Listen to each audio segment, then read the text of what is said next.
বলছি গোপাল রওনা দি। মহারাজ এত ব্যস্ত হবেন না মহারাজ। হ্যাঁ হ্যাঁ, তা মহারাজ, আপনাকে দেখে মনে হচ্ছে আপনি রাতে হ্যাঁ ঠিকই ধরেছ। তাছাড়া ঘুম হবে কি করে বলো, আমার বাড়িতে যে ছোট্ট রাজপুত্র আসছে। তা অবশ্য ঠিক। সেই কবে থেকে আমাদের নাতিকে দেখার জন্য আমরা বসে আছি। আচ্ছা গোপাল, তুমি এইবারে রওনা দাও, বেশি দেরি করো না, জাহাজ ঢুকবার সময় হয়ে এলো। আপনি কিচ্ছু চিন্তা করবেন না মহারাজ, আমি একদম সযত্নে আপনার নাতি ও বৌমাকে রাজপ্রাসাদে নিয়ে আসব। গোপাল, খুঁজে পেতে কোনো রকম অসুবিধে হবে না। মনে আছে রানীমা? এখন তাহলে আসি।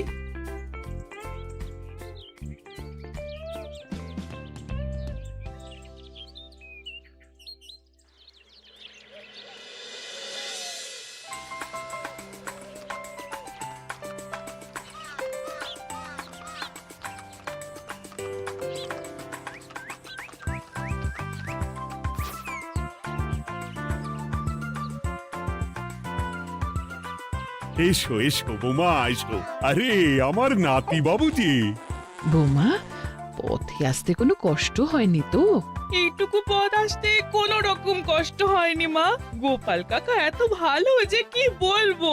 যাক যাক, গোপাল তাহলে আরো একবার আমার মান রাখলো। যতদিন গোপালের ধরে থাকবে তার প্রাণ, সে ততদিন মহারাজের রাখবে যে মান। হ্যাঁ মহারাজ, আমি থাকতে আপনি একদম চিন্তা করবেন না মহারাজ। বেশ বেশ বেশ। আমি তাহলে এখন আসি, কেমন? আরে আরে, কোথায় যাচ্ছ গোপাল? একেবারে মধ্যাহ্ন ভোজনটাও সেরে যাও। ও, ভোজনের ব্যবস্থা আছে? তাহলে তো থাকতেই হবে। ওই ভোজনের কথা শুনেই গোপালের জিভের ওজন বেড়ে গেল।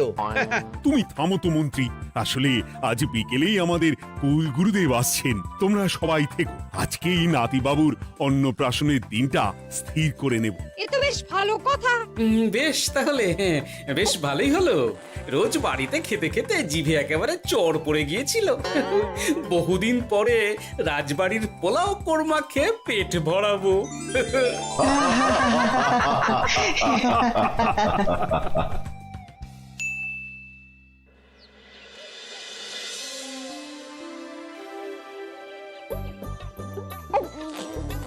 বাহ, তোদের নাতির তো ঢের উন্নতি হবে রে, খুব প্রতিপত্তি হবে, নাম যশ সব হবে, কোনো চিন্তা নেই।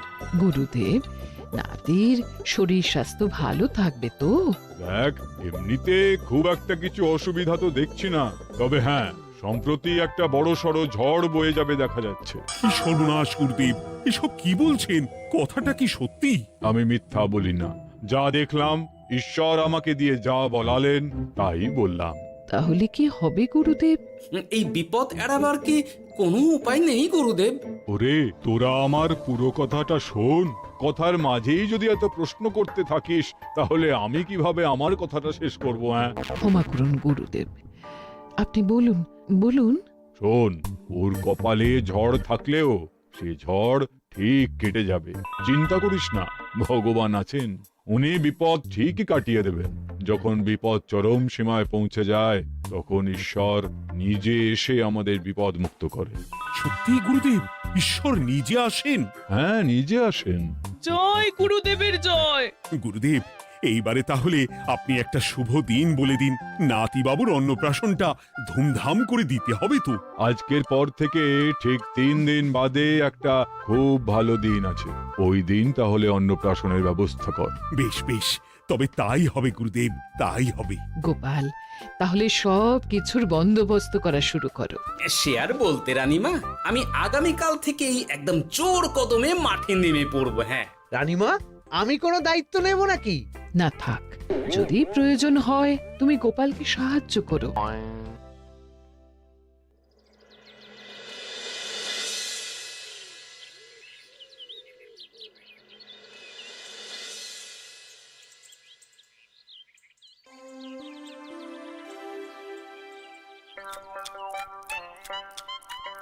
অপূর্ব হয়েছে রান্নাগুলো।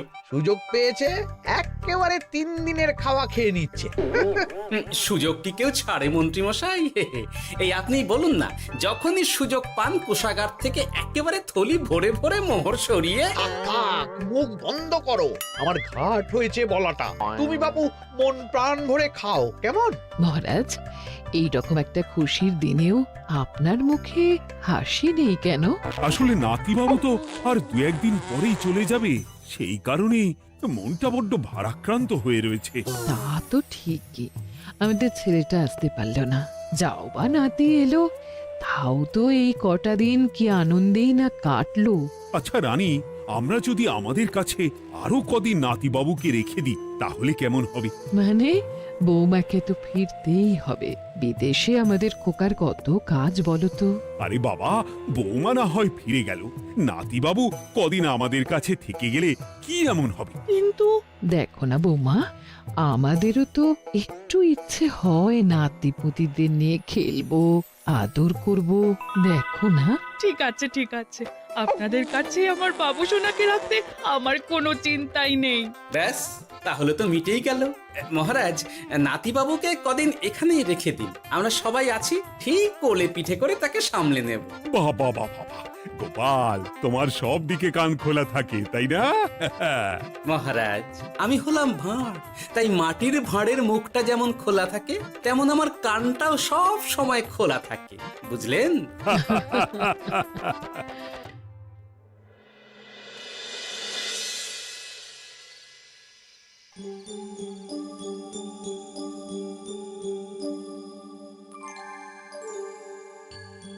কি ব্যাপার মহারাজ, আপনি এখনো শোননি কেন? শরীর খারাপ করছে নাকি? না রানী, একটা কথা খুব ভাবাচ্ছে বুঝলে। কি কথা মহারাজ?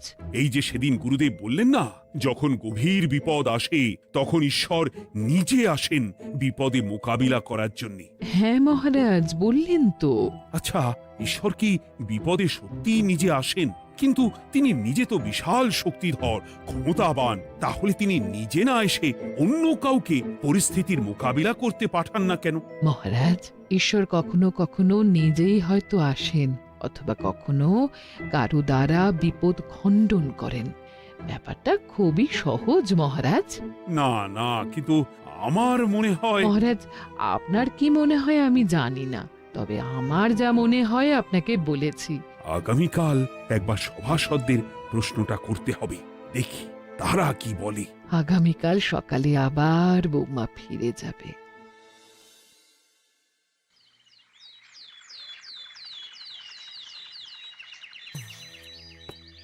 আমি তাহলে আসি, আমার সন্তানকে আপনাদের কাছে কদিনের জন্য রেখে গেলাম, ওকে খুব যত্নে সাবধানে রেখে দেবেন, কেমন? তুমি কোনো চিন্তা করো না মা, আমাদের নাতিবাবু একদম দুধে ভাতে থাকবে।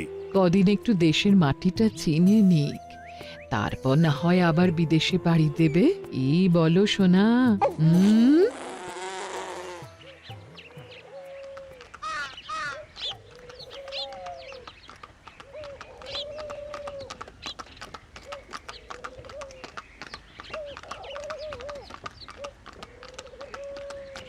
বৌমা তো চলে গেল, এইবারে তাহলে আমরাও যাই। আজকেও নিশ্চয়ই বৌমার ফিরে যাওয়া উপলক্ষে রাজসভা বন্ধ থাকবে। ভুলেও এই সব কথা ভেবো না মন্ত্রী, চলো এইবারে সবাই রাজসভায় চলো, তোমাদেরকে একটা খুবই গুরুত্বপূর্ণ প্রশ্ন করব। সেরেছে, মহারাজ আবার কি প্রশ্ন করবেন ভগবান জানে। সবাই রাজসভায় এসো।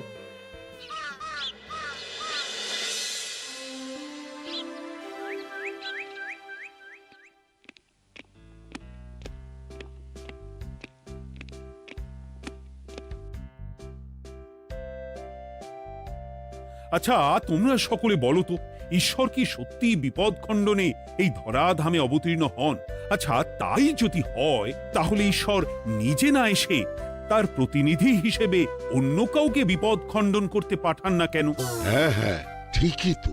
কেন কেন, ঈশ্বর তো মহাশক্তিধর, উনি চাইলেই যা খুশি তাই করতে পারেন। মহারাজ, আমাদের যেমন ইচ্ছে হলে আমরা খাই দাই ঘুমাই ঘুরে বেড়াই, ঠিক সেই রকম ঈশ্বরেরও ইচ্ছা হয় নিজে নেমে এসে জগতের কল্যাণ করার। না না না, আমি কিন্তু আমার প্রশ্নের যথাযথ উত্তর পেলাম না। এই গোপাল, তুমি কিছু বলো না, একদম মুখে কুলুপ দিয়ে বসে আছো কেন? হ্যাঁ, না মহারাজ, মুখে কুলুপ দিয়ে নেই, আসলে খিদেতে পেটে ছুঁচো দৌড় দিচ্ছে। বেশি কথা বললে খাটনি হবে, আরো খিদে বাড়বে, তাই চুপ করে আছি আর কি। ইস, শুধু খাওয়া আর খাওয়া, সব সময় শুধু খাওয়ার চিন্তা। গোপাল, ছি, লজ্জা করে না? এমন একটা গুরুত্বপূর্ণ সময়ে তুমি আমার প্রশ্নের উত্তর না দিয়ে মনে মনে খাবারের কথা ভাবছো। আসলে মহারাজ, এই না খেলে যে মাথাটা কাজ করে না, পেটে খিদে মুখে লাজ, এমন করলে তো মগজটাই পুরো ঘেঁটে ঘ হয়ে যাবে মহারাজ। বেটাকে তাড়িয়ে দিন। যাও যাও গোপাল, আমার রাজসভা থেকে এক্ষুনি বিদে হও দেখি। যাও যাও, তুমি যাও। যার সব সময় শুধু খাওয়ার চিন্তা, এমন পেটুককে সভায় রেখে আমার কোনো কাজ নেই। কিন্তু মহারাজ, চুপ, একদম চুপ। তুমি যাও গোপাল, যাও। যদি কোনোদিনও উত্তর খুঁজে পাও, তবেই আবার এই সভায় তোমার মুখ দেখিও।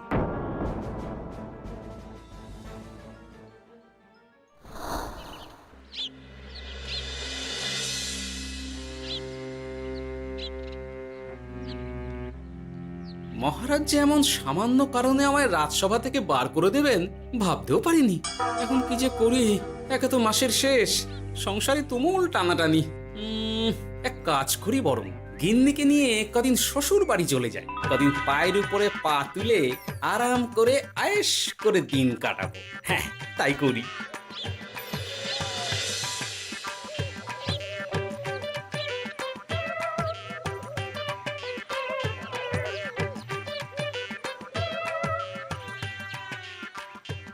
গিন্নি, ও গিন্নি, বলছি কি, ওই শিগগিরই তল্পি তল্পা গুছিয়ে তোমার বাপের বাড়ি চলো। এই কটা দিনের জন্য দুজনে ঘুরে আসি, বুঝলে? কি ব্যাপার? তোমার হঠাৎ করে আমার বাপের বাড়ি যাবার হিড়িক কেন? কিছু মতলব আছে নাকি? আমি না তোমার স্বামী? তুমি আমাকে এভাবে বেমক্কা মতলববাজ বলতে পারলে? হ্যাঁ, কোথায় আমি তোমার কথা ভেবে কথাটা বললাম, আর তুমি কি না আমায় স্বামী না স্বামী কে জানে? এই গত 3 মাস ধরে বাপের বাড়ি যাওয়ার কথা বলছি, তুমি তো তখন কানেই নিচ্ছিলে না, এখন হঠাৎ? আচ্ছা আচ্ছা, বুঝেছি বুঝেছি, অনেক ঝগড়াঝাটি হয়েছে, এইবারে তল্পি তল্পা গুছিয়ে চলো, মেলা সময় বয়ে যাচ্ছে। কি এক্ষুনি যাবে নাকি? সন্ধে হয়ে এলো তো। সন্ধে হয়ে এলো তো কি হয়েছে, চলো চলো চলো, শিগগিরই চলো। ঠিক আছে, আমি প্রস্তুত হচ্ছি। তুমি তাহলে একখানা গরুর গাড়ি ডেকে আনোগে, যাও যাও। আরে মিছিমিছি গরুর গাড়ি রাখবো কেন? আরে বাবা, আমরা হেঁটে যাব, হেঁটে। কি বলছো? এতটা রাস্তা বনের মধ্যে দিয়ে আমরা হেঁটে যাব? হ্যাঁ, শোনো গিন্নি, ওই বাতের ব্যথায় না হাঁটাটা বেশ ভালো, বুঝলে? চলো চলো, দেখবে কোনো রকম অসুবিধে হবে না। হ্যাঁ, আমি তো আছি নাকি? হ্যাঁ,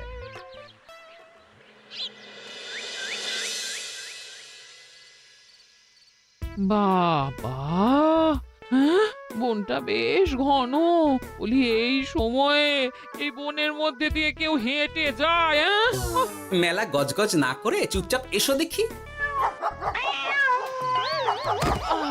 ও মা গো, বাবা গো, বাবা গো, কি লাগাটাই না লাগলো গো। আরে, তোমার থেকে আমার বেশি লেগেছে, যা একখানা ধাক্কা মারলে। কি করবো?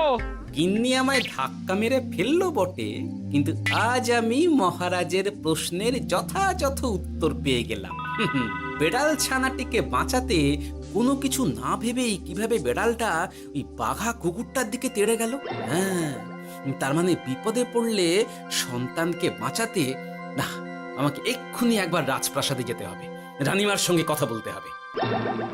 আরে আরে আরে আরে, ওদিকে কোথায় চললে গো? ওদিকে তো তোমার শ্বশুর বাড়ি নয়? আরে বাবা, আমার নয়, তোমার শ্বশুর বাড়ির দিকেই আবার যাচ্ছি, বুঝলে? তার মানে আমরা আর যাবো না? না না, পরে যাব, তাড়াতাড়ি এসো দেখিনি। এ কি রে বাবা, লোকটার মাথাটা কি গেছে নাকি? কখন যে কি করছে নিজেরই ঠিক নেই, যত সব।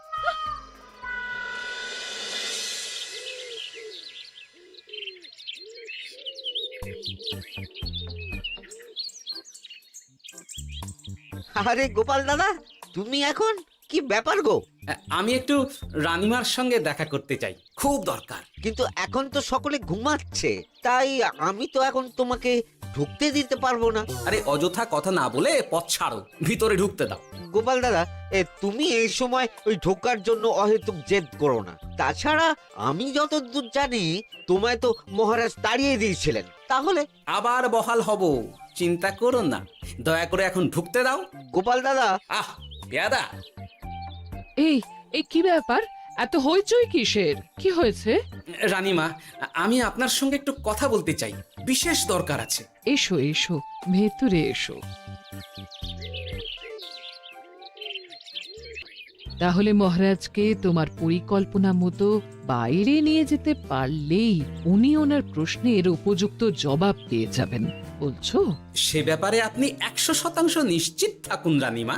এখন আপনি শুধু আমার পরিকল্পনা অনুযায়ী মহারাজকে নৌকা বিহারে যেতে রাজি করান। তারপর কি হয় সেটা আপনি নিজেই সচক্ষে প্রমাণ পেয়ে যাবেন। তোমার উপরে আমার অগাধ আস্থা গোপাল। ঠিক আছে, তুমি যেমনটা বললে ঠিক ওইভাবেই আমি নৌকা বিহারের ব্যবস্থা করছি। রানীমা, দেখবেন এই পরিকল্পনাটা যাতে কোনোভাবেই পাঁচকান না হয়, তাহলে কিন্তু সব ভেস্তে যাবে। নিশ্চিন্তে থাকো গোপাল, কিচ্ছু হবে না, নিশ্চিন্তে থাকো।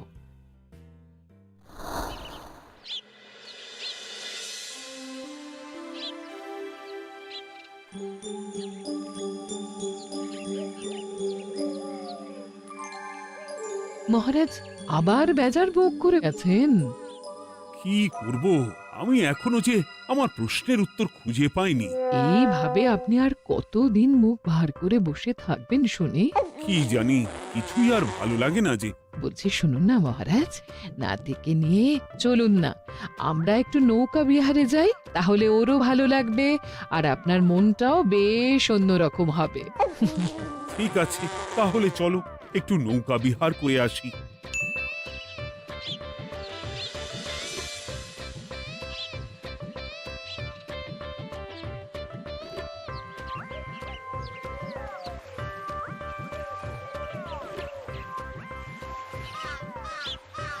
এই তো মহারাজ, আসুন আসুন, সে কখন থেকে আপনার জন্য অপেক্ষা করছি। এ কি গোপাল, তুমি এখানে? কি ব্যাপার? তোমার সঙ্গে তোমার স্ত্রীও আছেন দেখছি। মহারাজ, কতদিন আপনাকে দেখিনি বলুন তো, তাই আজকে একদম সস্ত্রীক চলে এলাম। চলুন চলুন, সকলে মিলে নৌকো বিহার করে আসি। কিন্তু আমি তো তোমাকে তাড়িয়ে দিয়েছিলাম, তারপরেও তুমি। মহারাজ, অনেক তো হয়েছে, এখন এসব কথা ছেড়ে নৌকোতে টুকুস করে উঠে পড়ুন দেখি। কিন্তু মহারাজ অযথা দেরি করবেন না, চলুন উঠে পড়ুন।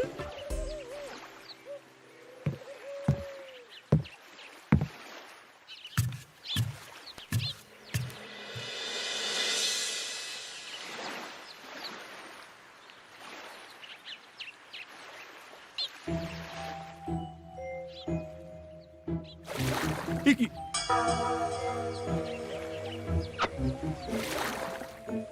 এই নাও, দেখো দেখো, ও কোনো সাড়া শব্দ করছে না কেন? সারা শব্দ করবেন না মহারাজ। মানে এসব কি বলছো? এই পুটুলির ভেতরে তো আপনার নাতি নেই, এখানে নাতির বদলে রয়েছে একখানা খেলার পুতুল। এসব কি বলছো তুমি? এইটা যদি পুতুলি হয় তাহলে আমার নাতি বাবু কোথায়? হ্যাঁ, আপনার নাতি এইখানে একদম সুরক্ষিত অবস্থাতেই আছে। যাক বাবা, আমি যে কি ভয় পেয়ে গেছিলাম তার কি বলবো। কিন্তু রানী, তুমি আমার সঙ্গে হঠাৎ কেন এমন ছলনা করলে? হ্যাঁ, আমার কথাই মহারাজ। কেন? আসলে আমি আপনাকে এই ঘটনার মধ্যে দিয়ে আপনার প্রশ্নের আসল উত্তরখানা দিতে চেয়েছিলাম, তাই। গোপাল, কি বলতে চাইছো একটু খুলে বলো তো। আপনি জানতে চেয়েছিলেন যে ঈশ্বর যেহেতু বিশাল ক্ষমতাধর, তাই সন্তানের বিপদে তিনি নিজে না এসে অন্য কাউকেও তো তার প্রতিনিধি হিসাবে বিপদটা কাটাতে পাঠাতে পারেন। হ্যাঁ, কিন্তু তার সঙ্গে এই ঘটনার কি সম্পর্ক শুনি? মহারাজ, পুতুলটি যখন জলে পড়ে গেল তখন আপনি সেটিকে নিজের নাতি ভেবেই একবারও কারুর জন্য অপেক্ষা না করে নিজের প্রাণের তোয়াক্কা না করে নাতিবাবুকে রক্ষা করলেন। মহারাজ, আমরা ঈশ্বরের মানব সন্তান। ঈশ্বর আমাদের সকলের হৃদয়ের ভিতরে বসবাস করে। তাই বিপদ হলেই তিনি ছুটে আসেন, কখনো নিজে, আবার কখনো বা কোনরূপ প্রতিনিধি মারফত। তাই ভবিষ্যতে আর কোনোদিনও ঈশ্বর সম্পর্কিত কোনরূপ সংশয় মনে রাখবেন না, কেমন? সাধু সাধু, ধন্য তোমার বুদ্ধি হে গোপাল। সত্যি যেভাবে তুমি একটা ঘটনার মধ্যে দিয়ে আমায় আমার প্রশ্নের উত্তরটা ব্যাখ্যা সমেত, তার কোনো তুলনা হয় না। তোমার যে আর কিভাবে প্রশংসা করব তাই ভাবছি। মহারাজ, আমার আর প্রশংসা না করে ওই পেট পুরে একটু ভালো মন্দ খাওয়ান তো দেখি, তাহলেই হবে, আর কিচ্ছু চাই না। আচ্ছা আচ্ছা, বেশ বেশ, তাই হবে। আগামী 7 দিন তোমার সস্ত্রীক সহ রাজবাড়িতে দুবেলা আহারের নিমন্ত্রণ থাকলো, কেমন? ব্যাস, আর কি চাই?